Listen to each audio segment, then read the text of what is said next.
My name is Olivia. My name is Gertrude. I'm 16 years old and I live in Denmark, in Copenhagen. I live with my mom and dad and my 2 sisters. I just started at Rysensten and I'm really happy I did because it's so close to my home, so it's very easy for me to get there. I play the piano and I sing as well. And I've played piano for about 3 years and sung for about 4 years. I'm 16 years old too, and I'm from Denmark.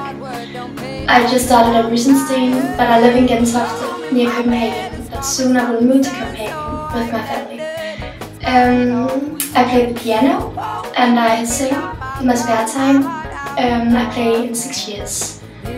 We're very happy that we got Argentina as our country because we heard that there is a lot of good meat there. So yes, we look forward to see you.